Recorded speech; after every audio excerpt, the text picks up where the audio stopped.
This is Paul Pearson, host of Star Time. And when I'm not translating the lyrics of Oogie Oogie, I'm listening to Rainier Avenue Radio.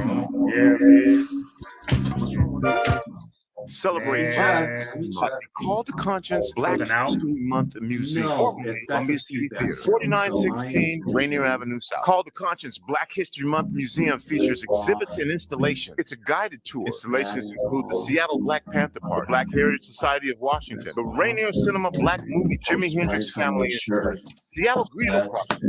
This one is off as well because we're using the soundboard. Black Firefight, an exhibit of the Seattle Black elected officials, Tacoma's Buffalo Soldiers Museum, Flywright Williams Photography Collection, the Royal Esquires, a Negro League baseball display featuring the Seattle Steelheads. Of course, there will be your community keepsake and memorabilia. Tuesdays through Sundays from 11 a.m. to 7 p.m. There will be no other location where you can celebrate the achievements and the achievers of the Pacific Northwest and Seattle while recognizing the Black excellence that shines today. For more information, visit RainierAvenueRadio.world or call 206-290-9685. Tune in to Real Estate and Money every Tuesday afternoon from 2:30 to 3 here on RainierAvenueRadio.world. Join your hosts Violetta Strash with John L. Scott Kent North and Tina Lombard with Guaranteed Rate Affinity. They'll help you navigate the waters of our volatile real estate market and offer you some guidance on how to make your hard-earned money work to make your dreams come true. Learn about current trends, get tips on financial matters, and have fun, interactive discussions about your home inside and out. That's Real Estate and Money. On RainierAvenueRadio.world, look for the Change Your Food, Change Your Life show. I'm Dennis Weaver, your good food guide and host, helping you to feel good and look good, and who wouldn't want some of that? All that and more from the Change Your Food, Change Your Life show on RainierAvenueRadio.world. Stories, songs, and guests. Begin living the organic good food life, and the rest of your life just may be the best of your life. Hose up, baby, to your help. Do you have an idea for a community project in your neighborhood? You could be eligible for up to $50,000 in funding through the City of Seattle's Neighborhood Matching Fund. Grants are awarded to grassroots projects that build stronger communities, with an emphasis on projects led by impacting Black, Indigenous, and people of color BIPOC communities. To learn more about the Neighborhood Matching Fund or to see if your project meets the criteria, visit seattle.gov/neighborhoods/NMF. Would you like to see when your favorite Rainier Avenue Radio show comes on? Check out our show schedule, updated weekly at RainierAvenueRadio.world.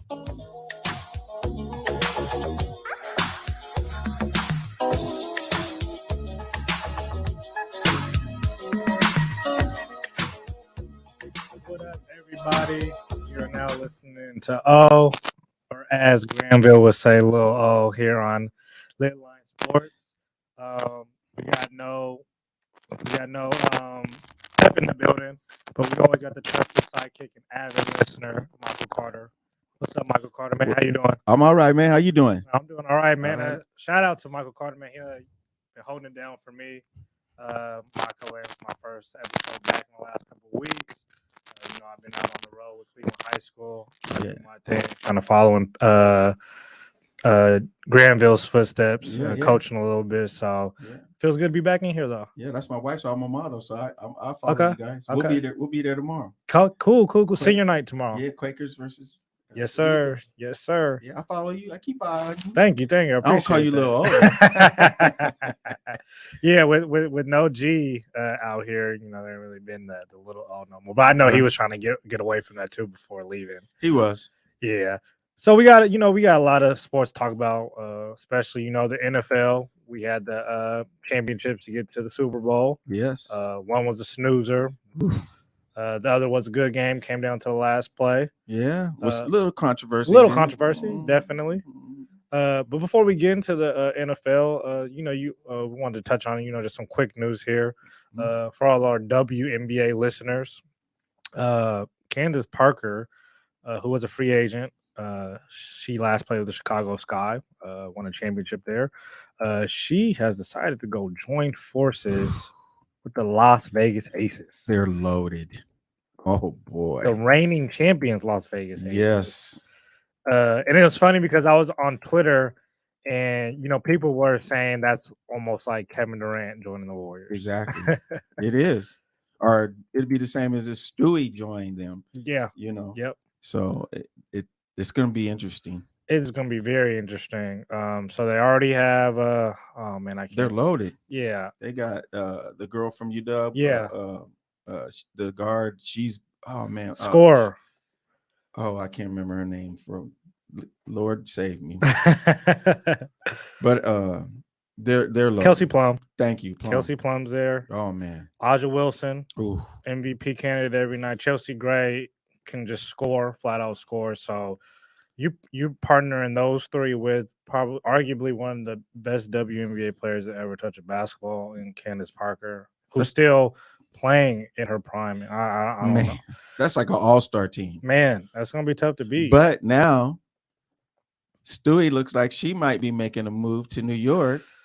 And New York has that guard. Let's knock on wood. I hope that she doesn't, but I think she might because she's from New York and she's played with Connecticut, UConn.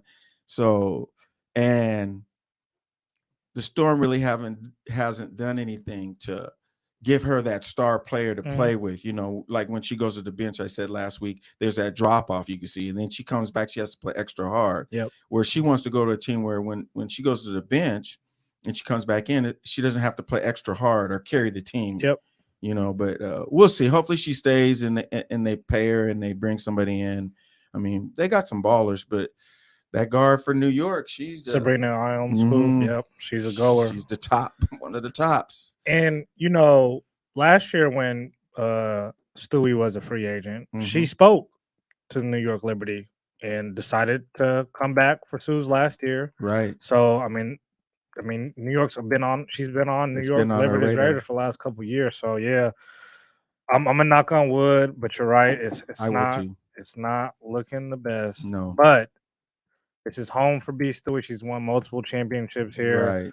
Right. But you're right. If regardless with Breonna Stewart coming back or not, the roster has voids that it needs to be filled for the Storm to be contenders again. I definitely agree with you. Yeah, they got fill-in players, but Lloyd, she's good. I like her, but Jewel Lloyd. She is her consistency is not there, but she's a baller, and some of the other players can play, but they just don't have that star player. Yep. I mean, now that Sue's gone, I mean, and even in her last 2 or 3 years, she wasn't the star that she was, but she could be the general on the court. Definitely. Take a lot of the pressure off of Stewie and run the play. And I don't think Stewie at this stage in her life is wanting to, just like LeBron. He doesn't want to get the rebound, dribble it down court, set it up. He wants to preserve his longevity. 30, 40 minutes. Exactly. Yeah. Exactly. I agree with you. Exactly. Other news, NHL. I always forget that the Seattle has a hockey team now, but I do keep up. But it was funny too because I was talking to my cousin just about this, and now that you're making it known, the Seattle Kraken are in first place. Yes, sir. And that is the Western Conference, right? Yes, sir. That's crazy. It is, and they were in second place last week. They were tied the week before that. Last week they dropped because they're actually in second place. Dallas Stars are in first. Well, yeah, but in the division, in their division they're in first. Yes, place. they are, because Vegas and them were battling it out. Yeah, there you go. And it goes by a point system. So now I wanted to say the Sounders, the Kraken, they have 63 points and Vegas has 62 because Vegas has been on a 4-game losing skid. And and then the Kraken. They're on a 1-game winning streak, but the sad thing about that is they lost their key player, their rookie. He's not out, but he's out for, they don't know how bad his injury is. He got a vicious, malicious a hit. Sheesh. Yeah, it was a dirty hit too. Well, luckily for the Kraken, I know All-Star break is coming up. Correct. I think Wednesday's the last day for games, right. So they'll be on All-Star break from then till Sunday. Yep. And I don't think the Kraken play again until probably next Wednesday. I think something like that. So they got a break. Give him some rest and get him healed up, and if it's not major, but he took a major blow. Okay. I think it was to the head almost. I can't really recall what, but I just remember hearing it, and because I don't really watch it because I've watched some of the games, but I'm more into other things, and I hear you. Basketball. I hear you. I have I've got a Kraken hat for my birthday in January, and I love it. It's our hometown team. We have it, but I just don't watch it as much as I would an NBA game or even a college basketball game. I was just gonna ask, have you been to a Kraken game? I haven't. Okay, I've been to one. It's even without knowing the sport that much, it was really fun to be in that atmosphere. Oh yeah. Even though I didn't, like I said, didn't know much what was going on the ice, but it was super fun, and I definitely look forward to going to another game. Anybody who has not been to a Kraken game, regardless if you like hockey or not, you got to get out to that Clemens Place. I know the sport because I grew up playing soccer along with football, basketball, and baseball. But I played soccer, and I went for an exchange up to Canada. So I stayed in Canada for a month with his family playing soccer. And guess what they took me to every day? I mean, every other day was a hockey game. So that I got to learn that at a young age. So I do know the sport. I just never followed it. I was a Blackhawk fan because our daughter lives in Chicago, and I follow the Chicago Blackhawks.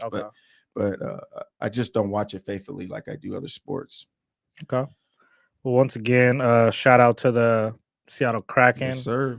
Second place in the West Conference, first place in their division right now. Definitely get out there and go support them. Man, the playoff bound. Man, second year, right? Second year. Man, that's crazy. Hopefully they could knock out Vegas and do what Vegas did their first year. Because Vegas went they went to the finals, and would that be wild if the Kraken made it? This city would be lit up, man. Woo. And it's probably needed so much right now with, trying to get an NBA team here and, seeing the Mariners trying to take that corner now. Right. And the Seahawks kind of being in that predicament of either rebuilding or not. So it'll be so dope to see the Kraken compete for a Stanley Cup in their second year. It would be so uplifting for the sports community here. I mean, because we need it in every avenue. The Huskies football did well. I wish the men's could do a lot better, but that's another thing. But like you said, it would be so uplifting. I agree. Speaking of the UW men's basketball, they've been pretty up and down this season. They just lost to Arizona. Yes. Lost by 20. Yes. They competed in the first half. Yes. Don't know what happened in the second half. It's the same old. Yeah. And it's weird because a lot of people this year they have been lobbying for the firing of the head coach. Right. I can't think of his name. Hopkins. Right? Mike Hopkins. Mm-hmm. It's just every time like the noise gets so loud, he comes back around and wins. Yeah, he wins a game that does something that exactly. You go and they beat Colorado. They go in and beat Arizona State. Right. So I could tell you something though. So I have lineage with the Huskies, and I had my godfather was the first black ball player to letter. Nice. And so by doing that, I got to go to Marv Harshman Hoop Camp for free. I got to be around a lot of that basketball back then, all the days. I got to meet Kareem Abdul-Jabbar players personally. My godfather would say, "You want to go meet Kareem?" And he would take me from the stands. We go to the locker room, and I have That's dope. Okay. So I've seen the highs and the lows, but what my godfather told me back then was there's several types of coaches, and basketball. So there's coaches that can coach. And that's all they can do. They can't recruit, they can't teach, but they got a system and they know how to coach. Then you got coaches that can teach, but aren't really good coaches, and they still can't recruit. Then you got that mastermind who can recruit, coach, and teach.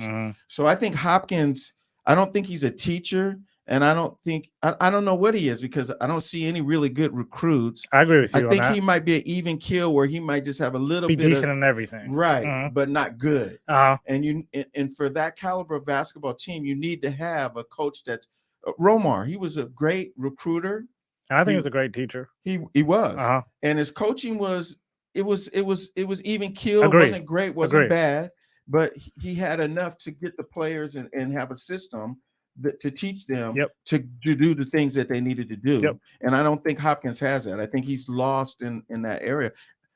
Let me ask you one question. You got a guy who's 7'2", that can pretty much ball out, dunk, and do all. And I'm talking about the center for the Huskies. Yeah. How does he go a whole game and not score a point? Or the last game against Arizona State, they won, and he scored no points, but they barely won. Against Arizona, he went scoreless. Mm-hmm. I mean, or 6 points or something. You can't have a guy 7-2 and not scoring. I just don't get it. Yeah, no. I 100% agree with everything how you just evaluated Mike Hopkins. I don't know, even with the X's and O's, you know, I even just starting with that 2-3 zone, right? I hate it. Their offense, what do they run? They don't really have an offense, and I've watched him.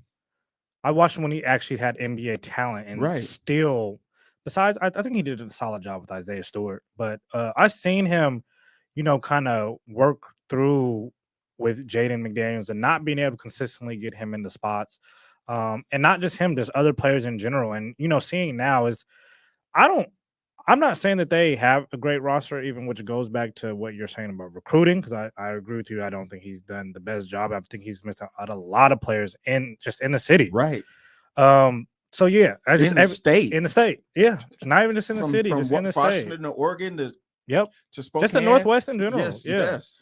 And you know, it doesn't make sense because outside of Gonzaga and Oregon, there's no real competition in the Pacific Northwest. No, when it comes to recruiting guys, and that's ridiculous. Yeah, that's ridiculous. 100% agree with you. With all the talent that we have from Canada, from the borders of Canada to dang near California to dang near Montana or Colorado, we should be having ballers up here balling out. Yep. But they, you know, the saying is, if they say who's the coach, no, you know that they don't want to go. So I asked Pep NG this, and now we got you on. Okay. Who would you like to take over as the head coach right now? UW? Yeah. I would say we're going to buy you out, Hopkins. Sorry, we're going to buy you out. We've seen enough. I make the assistant coach. Will Conroy? Thank you. Okay. I make Conroy the intern, see how he does, give him a shot, interview, get some interviews going, but I give him a shot because he has a connection. He's played ball. He has a connection with a lot of people. He's got the connections to bring ballers to the UW. Yep. And I think he knows he played for him. So I know he knows how to have that killer instinct. But then, you know, I don't know how he would be as a head coach because, you know, assistant coach and head coach is night and day. Totally different things, especially at college basketball. I've coached at a lower level, but I know, and I've let my assistants who bark at me, I let them coach. Okay, I'm gonna sit and freeze up. Yeah, and then they look at me, and I'm like, no, it's on you. And they don't understand that when you're running the helm, you have to be aware of the whole concept of the game. Definitely. Timeouts, fouls. I mean, you got people to help you.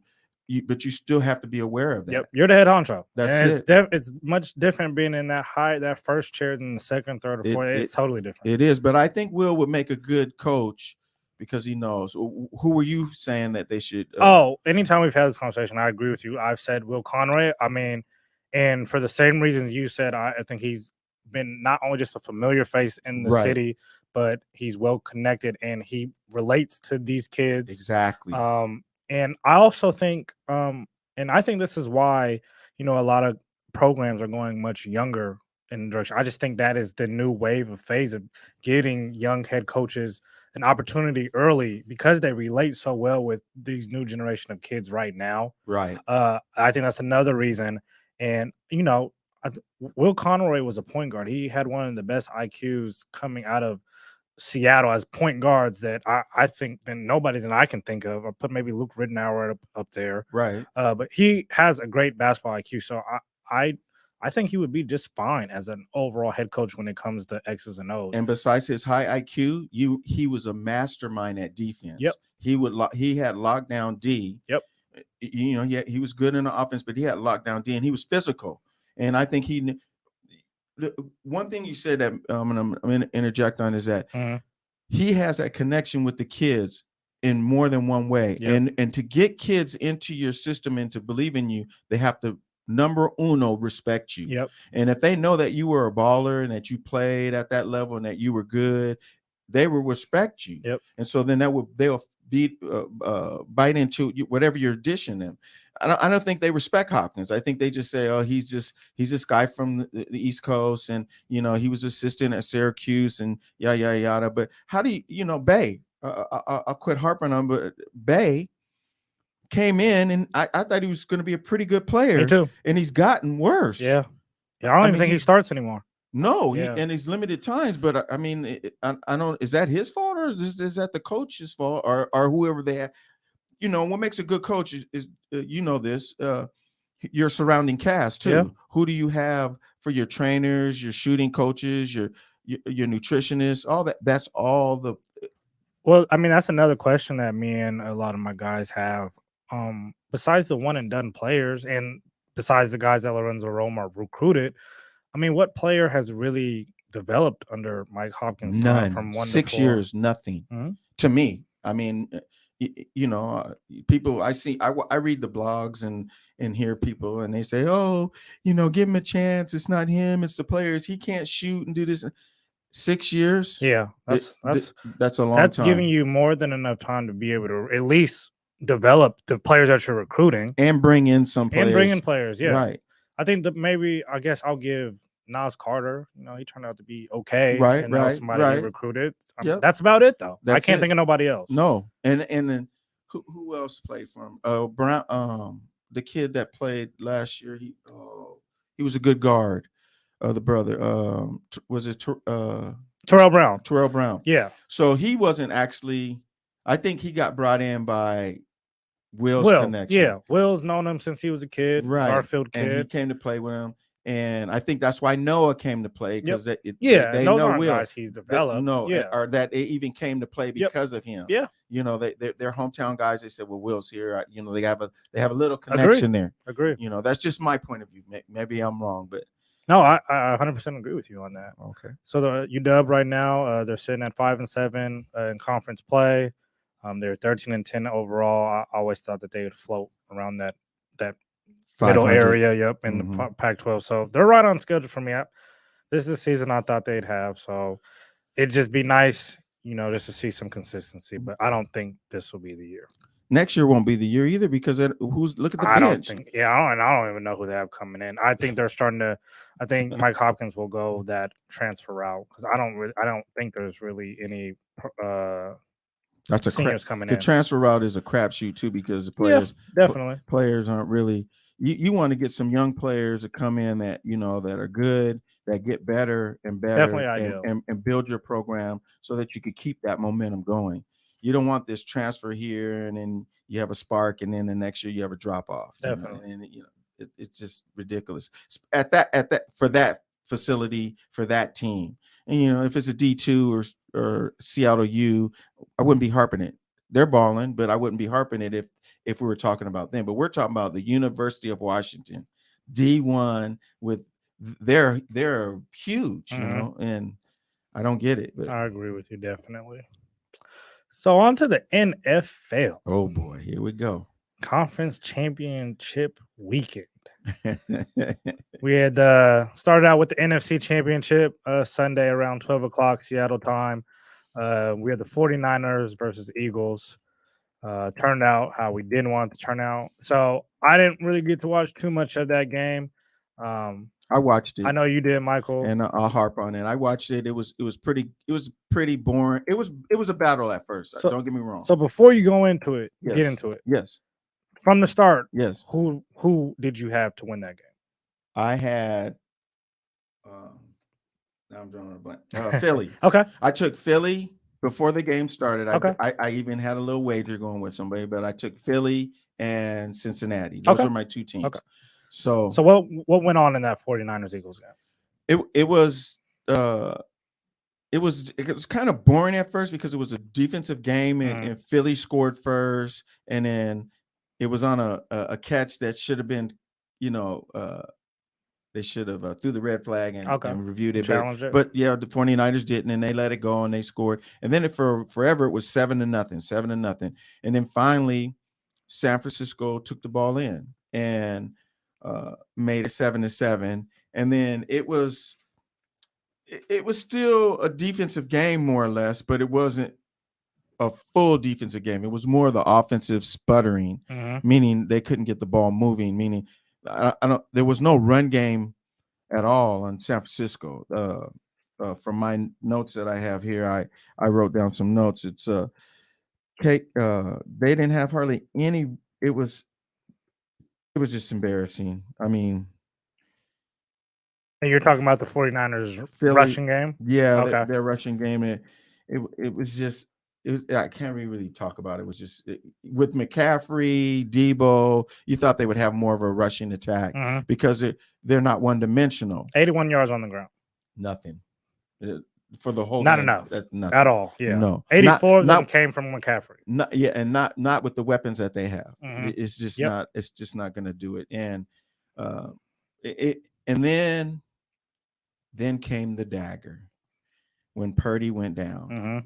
And they brought in Johnson, who's been with 13 different teams, 13 different teams in 14 years. Okay, I didn't know that. Wow. Yes. And out of those 13 years, I think he's played with San Francisco like 4 years. So they get rid of him, bring him back, get rid of him, bring him back. But anyway, and at first he showed why he's been on 13 different teams because he couldn't do anything, couldn't throw the ball, couldn't do anything. But was that more of the defense that Philly was bringing, or was it just that they were just one dimensional and San Francisco couldn't run the ball and they had to resort to a major passing attack?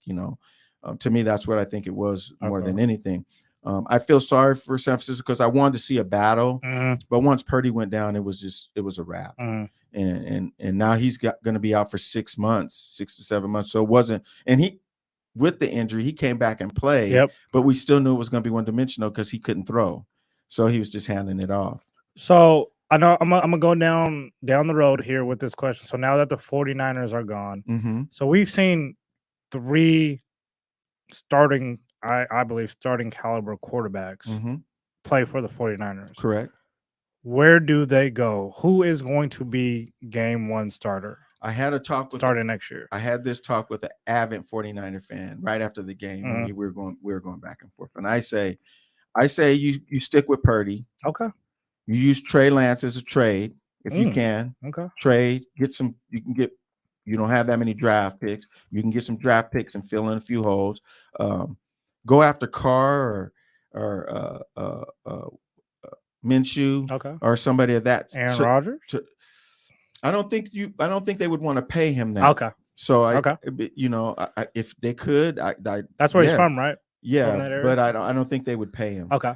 But it really what I'm saying is you want to keep developing Purdy, and Garoppolo's going to be gone, you know, and so you want to bring in a vet who, if Purdy goes down again, if they would have had a vet that they could fill in, they would have won. Okay. Because them vets, they know what to do.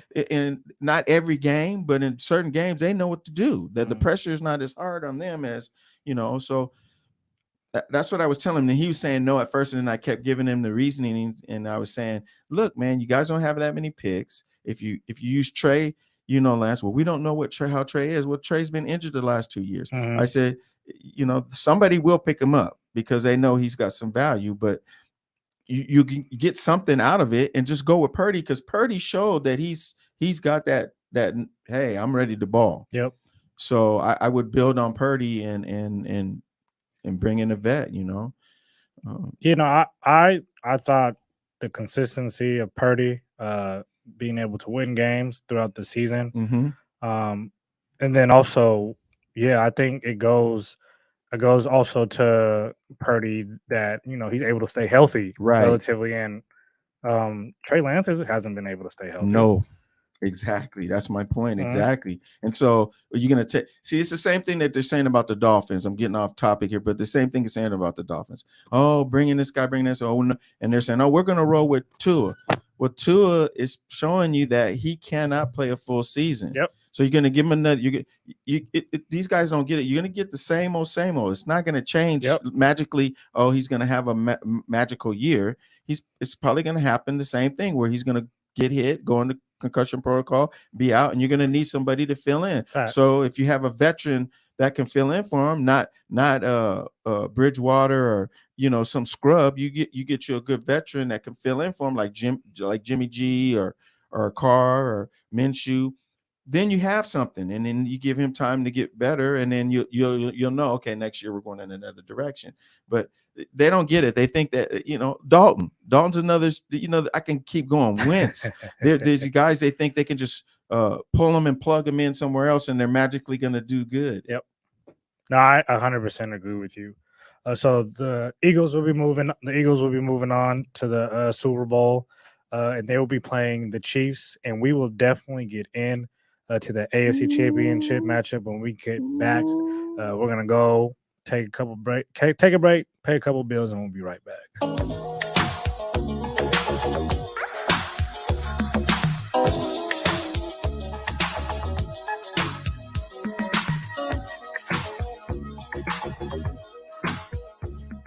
You are listening to Rainier Avenue Radio, your community radio station. Join the Black-owned Business Excellence for our annual symposium on Wednesday, February 1st, 2023, at the University of Washington, Tacoma, and online. With an amazing lineup of speakers, the symposium provides tools and resources to empower entrepreneurs and business owners with a focus on legacy building. The cost is $15 for in-person and free for the virtual symposium. So join us on Wednesday, February 1st at the Black-owned Business Excellence Symposium. Join Rainier Avenue Radio from 5 to midnight for Sunday evening sound sessions. Jazz from the cabinets from Big Poppy. That's right. It's time once again for Jazz from the Cabinets with Big Poppy. Sergio LaCour's Love Lines. It's Sergio's Love Lines with Sergio LaCour. Go to the phone line. Tell her who we talking to. Sage Prince, Just My Opinion. This is Sage, and that's just about going to do it for the first half of Just My Opinion. K-Fox Night Beat with Nasty Ness Rodriguez. It's the beat of the Fox. K-Fox Night Beat, Nasty Ness. You know what? You're going to listen from 5 to midnight. Just turn it on and don't stop. DJ Alibaba. The Underground Surround Sound Star Time with Paul Pearson. Thanks for tuning in. My name is Paul Pearson. Sunday evening sound sessions on Rainier Avenue Radio. Trust me, you'll be listening the entire time from 5 to midnight. Sunday evening, your sound session on Rainier Avenue Radio. Celebrate Black History Month at the Call to Conscience Black History Month Museum, formerly Columbia City Theater, 4916 Rainier Avenue South. Call to Conscience Black History Month Museum features exhibits and installations. It's a guided tour. Installations include the Seattle Black Panther Party, the Black Heritage Society of Washington, the Rainier Cinema Black Movie, Jimi Hendrix Family Installation, the Seattle Griot Project, BlackPass.org, the Hartsfield Family Slave, the Seattle Black Firefighters, an exhibit of the Seattle Black Elected Officials, Tacoma's Buffalo Soldiers Museum, Keith Flywright Williams Photography Collection, the Royal Esquires, a Negro League baseball display featuring the Seattle Steelheads. Of course, there will be your community keepsake and memorabilia. Tuesday through Sunday from 11 a.m. to 7 p.m. There will be no other location where you can celebrate the achievements and the achievers of the Pacific Northwest and Seattle while recognizing the Black excellence that shines today. For more information, visit RainierAvenueRadio.world or call 206-290-9685. This is Rainier Avenue Radio .world.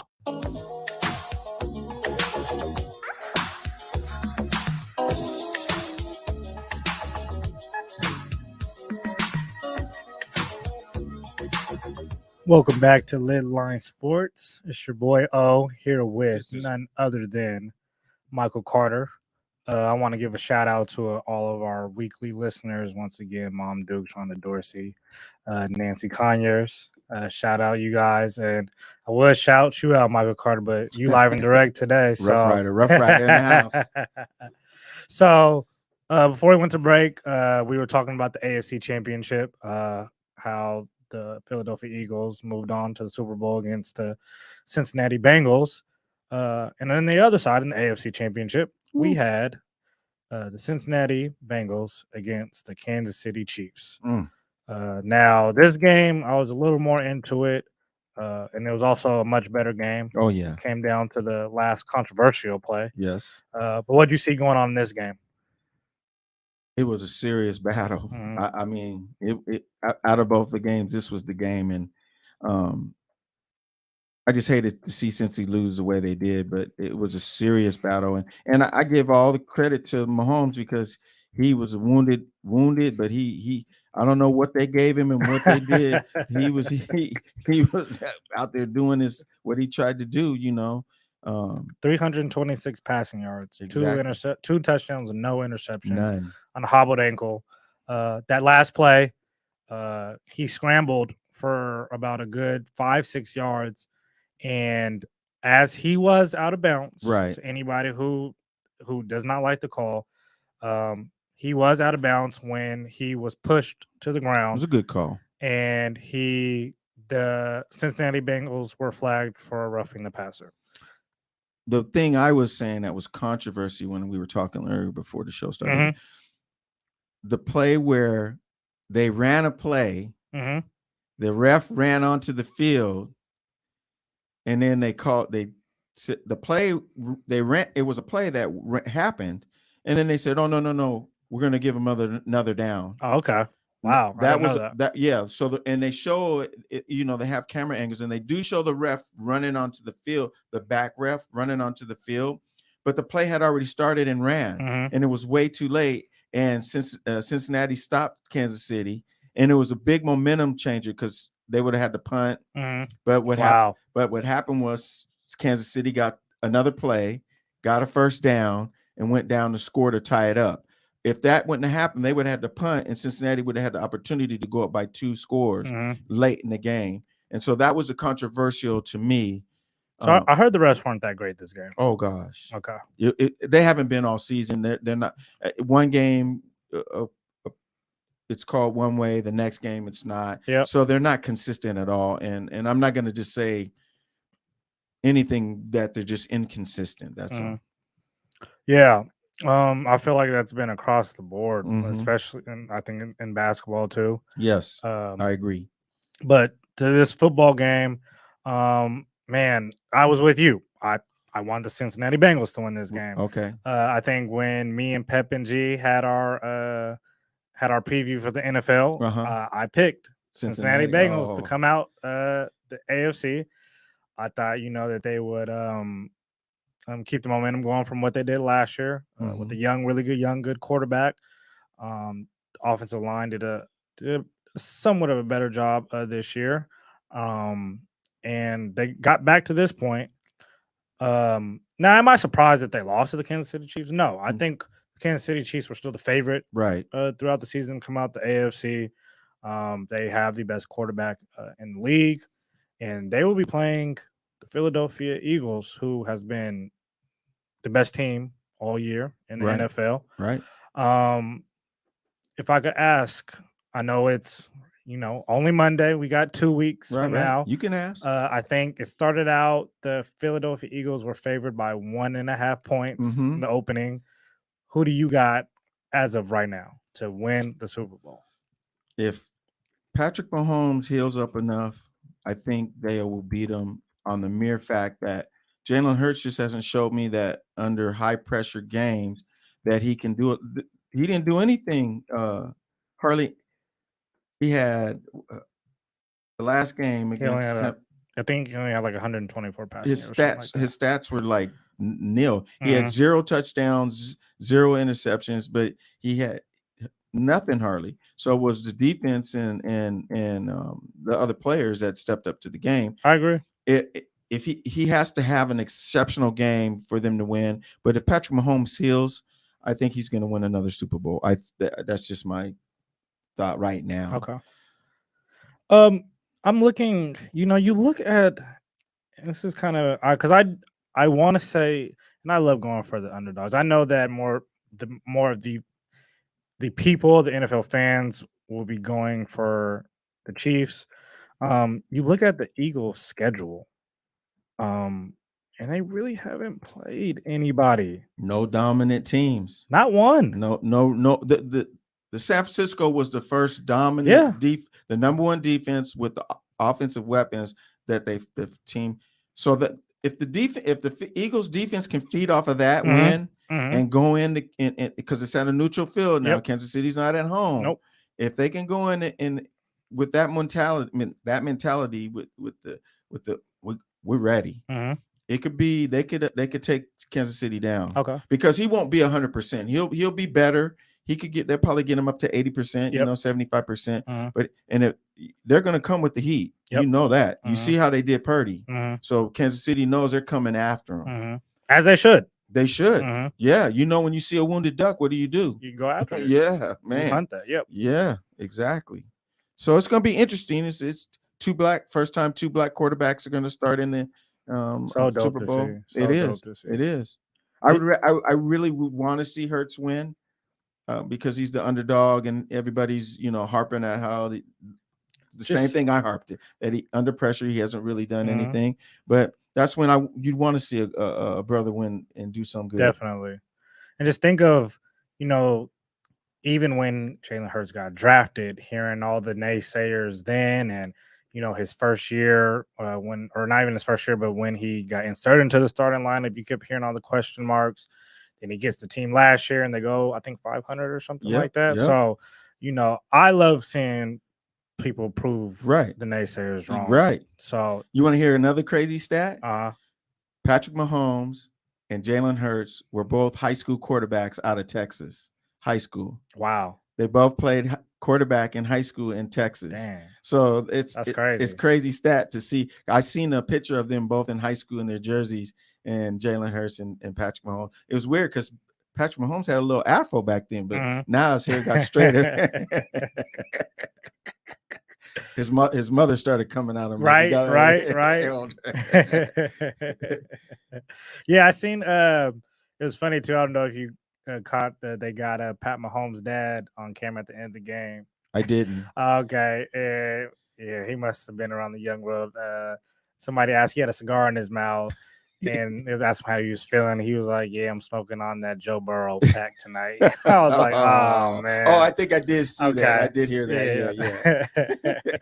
So it was definitely fun seeing all the the banter between these guys. I love it. Yeah, man. I'm just kind of tired of Patrick Mahomes' little smile smirk.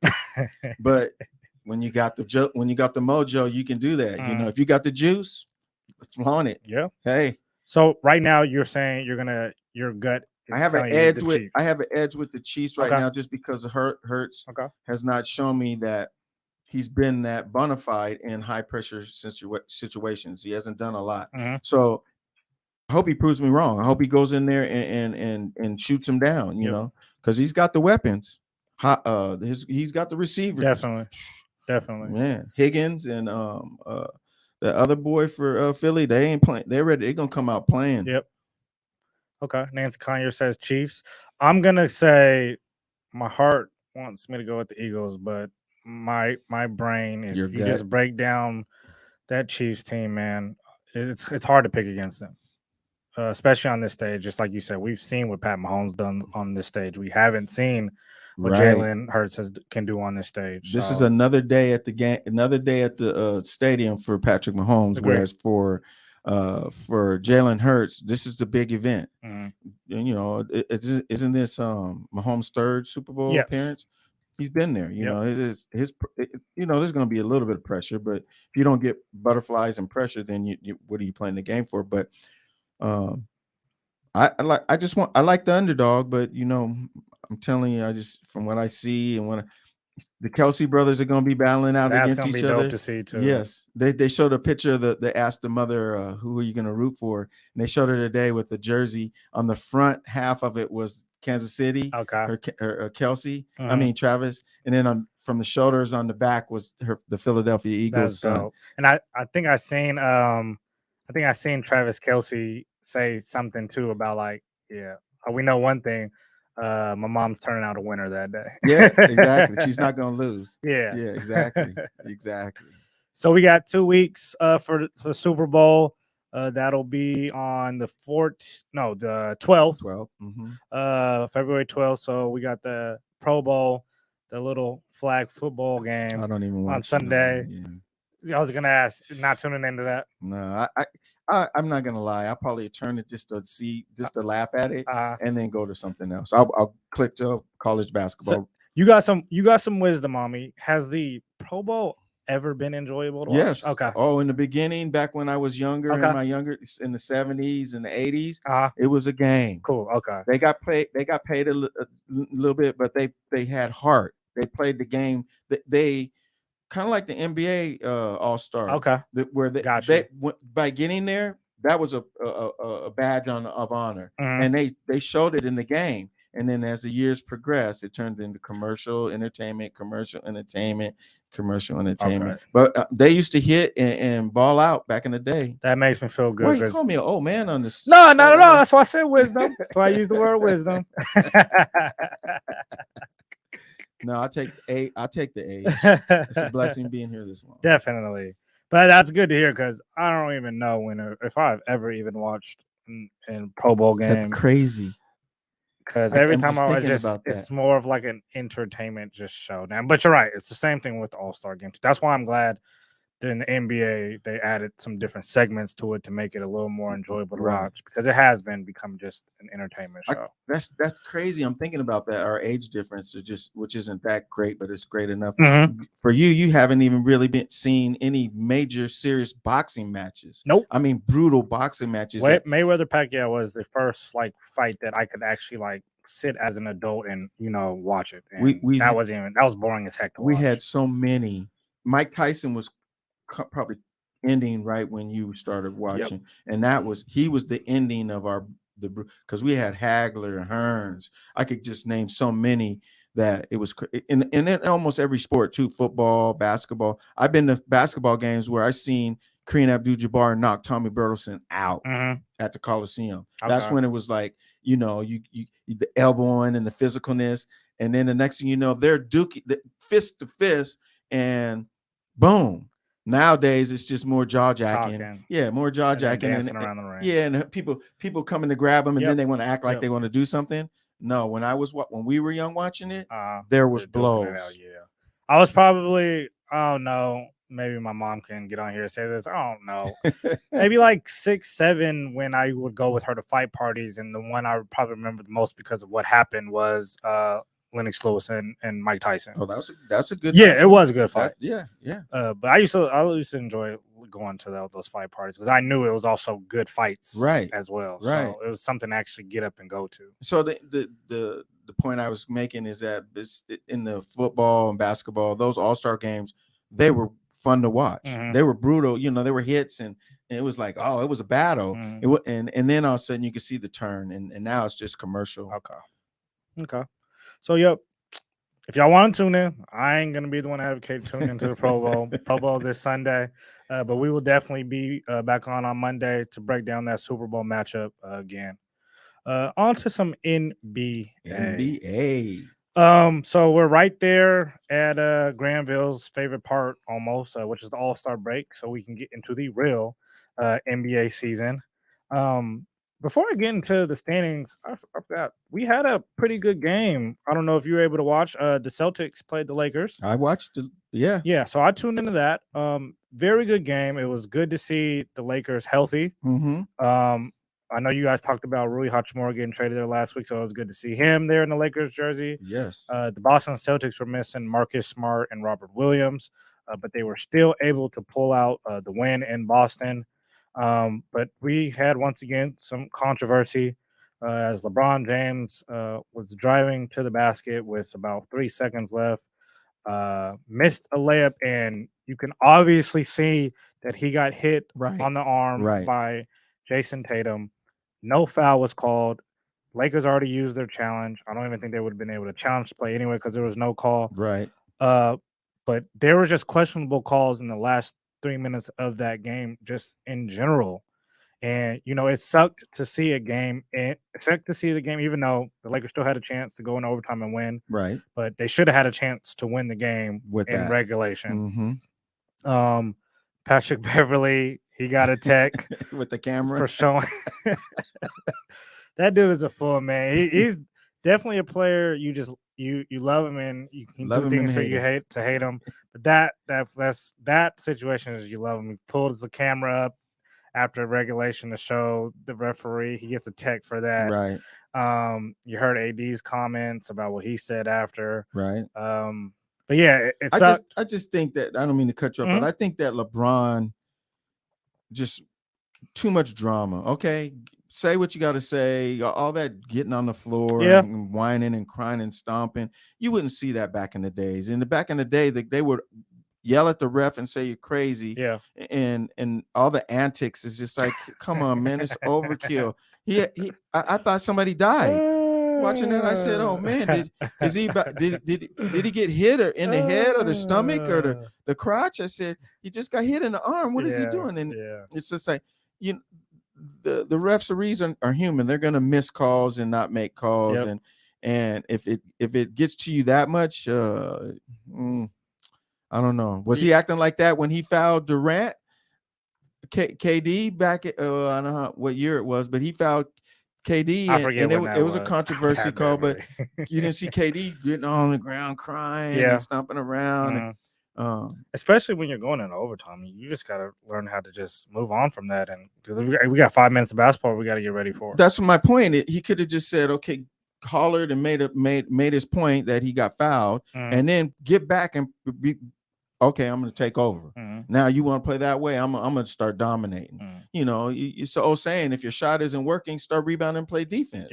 But so the referees did come out after the game and they tweeted that they did miss the call. So I'll give respect for that. It is what it is. It's over with. It's not like this was a defining moment game. No. That got them for them to not make the playoffs, for them to go to the finals. Right. So I mean, as of right now, you just move on, because I don't want this to deter their season where, they go on they can go on a 6-7 game losing streak and that'll be it. And where they're at right now, they just can't afford that. By acting the way he did, this solidifies my point I was making. Now he takes away from how good of a game they played, how good they're playing. And it's like you said, they're barely halfway through the season. Use that as momentum. Say next time, okay. No, I agree with you on that. Because like I said, they ended up losing. Right. And so that game they fell to 23-28. They're in 13th place right now. The trade deadline is coming up. We know that the Lakers is a buyer in this trade market coming up. They did get Rui Hachimura. He looked okay. Oh yeah, I like him. He's a good asset. I think once he gets in tune and he starts to gel with them, he could be a big asset for him. Agree. So the Denver Nuggets are still in first in the West. I like them. The Memphis Grizzlies, Sacramento Kings, and the LA Clippers follow behind.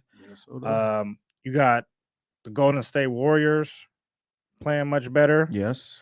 The Dallas Mavericks looking solid. And then that 7, 8, 9, 10, New Orleans, Phoenix, Minnesota. This is all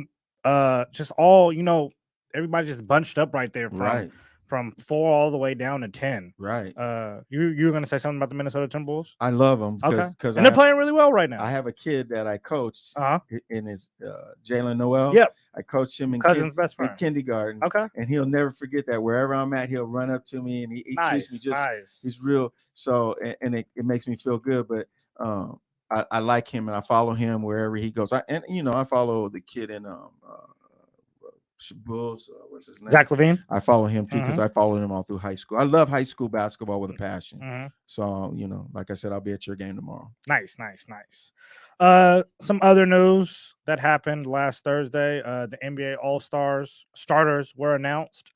On the Western Conference side, we have Steph Curry, Luka Doncic as the guards, LeBron James, Zion Williamson as the forwards, and Nikola Jokic at center. On the Eastern Conference side, we had Kevin Durant, who will be Kevin Durant and Kyrie Irving, Donovan Mitchell and Jason Tatum, and then Giannis Antetokounmpo will be the captain of the starters on the East, and LeBron James is the captain on the West. In my opinion, for the most part, they got it right. There is one name on there that should be on there. I don't know who should be off, but there is no way in heck that the NBA leading scorer, Joel Embiid, is not a starter. Now, with that being said, I don't know which way you take of who comes out between Tatum, Giannis, and Kevin Durant. I don't know, but I can answer that for you. They just played each other, and who dominated who? The Denver Nuggets just played the Philadelphia 76ers. Well, so he's on the West. So he was going to start on the West regardless. Right. So Joel's on the East. Oh, that's right. Yeah. You're right. So that's why I said I think he would have. You can't take Joker. Yeah. So you'd have to go. It'll from be the East. Kevin Durant, Giannis, or Jason Tatum. Now, that's tough. That's real tough. It is real tough. But like I said, the leading scorer in the NBA, he got to be on there. Can I ask you a question before we go any further? What do you think about all this resting and players? What they call time management is the term that they use. Give me your true, honest opinion. And you love basketball, right? And you know basketball, right? Does it bother you like it bothers me? It irks my soul. Now, with that being said, I've always been the person who tries to adjust to different times because I don't want to be the old geezer getting on the. No, not just you, just in general. Just I hear you. Just to just harp on the younger guys. So with that being said, I hate it, and there will be nothing that can stop me from hating rest. The word, especially rest, as professional basketball players. Right. Now, with that being said, I'm turning on my TV after that Lakers game, and it was a high school game on, and it was a top player in the country playing, and I heard the announcer say that he didn't play last game, the star player on the team did not play in the last game due to rest. In a high school game? High school game. Oh, his name's Mikey Williams. I don't know if you heard him. He's I've a heard top of him. player. Yeah, yes. I almost lost it. I almost lost it when I heard that. It's getting ridiculous. And now. then I forgot that chimed in my head that a friend of mine has sent a tweet about how LeBron James' son, Bronny James Jr., had missed a couple games due to rest. So at that age, not only is this happening at the highest of levels, it's happening in high school. It's taken away from the game. So I can see if you have a slight injury or if you're on the cusp of recovering from an injury, but if you're not and you can play and you're 80%, 85% pros now, you're getting paid millions of dollars to ball out. All this load management rest is a bunch of crap. Now, times are changing. You said it, like you said, I don't want to be the old guy in the room. And but that's nothing I'll ever be able to adjust to. But maybe it just is what it is. I don't know. I just don't. It must be. It must be. If they're doing it in high school, it must be. I don't know. And like I said, I just sank to my bed like when I heard that. And man, it just, like I said, it's just the inevitable, and there's just nothing as fans that we can do about this. And this is just, I guess, new basketball now, and I hate it. It doesn't make sense. Just like you said, unless you are coming off a major injury, you're missing back-to-backs. Understandable.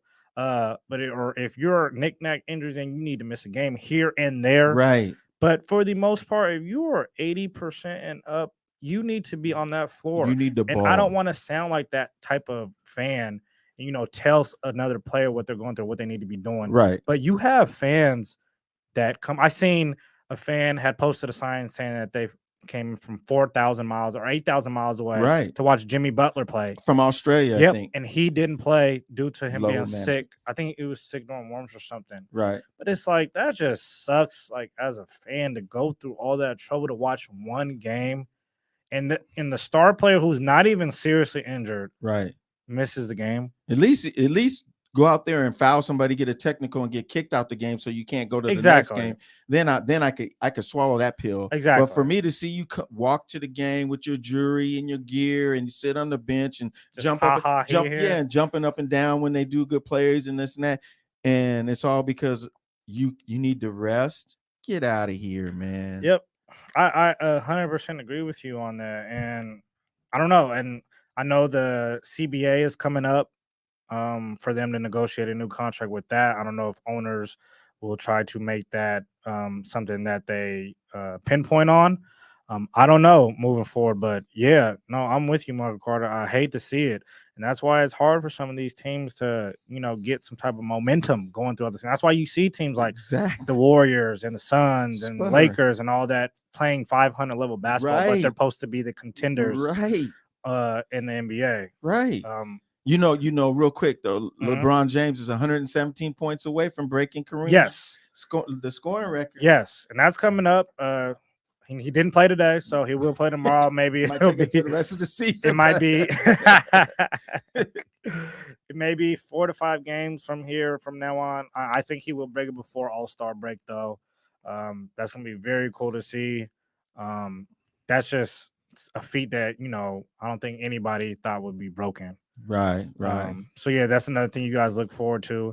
Thursday, All-Star reserves will be announced on TNT. Okay. For the All-Star game. Checking into that. Okay. Yeah, we ran out of time, man. Oh, I'm sorry. I was waiting for your power. Yeah, rankings. man. No, every week I wait for your power rankings. It's my. Oh man, I didn't even get to my power rankings today, man. I didn't even get none. But I know we said Boston and Denver is on top. Right. That's 1 and 2. Right. Everything else, man, can be questionable right now. Right. Michael Carter, man, this was a blessing. Much man, love, coming on much with you. love, This man. first time with me, man. I fun, love your knowledge, man. Definitely, that was fun, man. All right. Time blew by. It does. Shout outs again to all our viewers here tonight, man. On behalf of Lil O and my guy Michael Carter, right here at LidLine Sports. Just find it right below your lid. I know I messed up on that, Pep, but we out.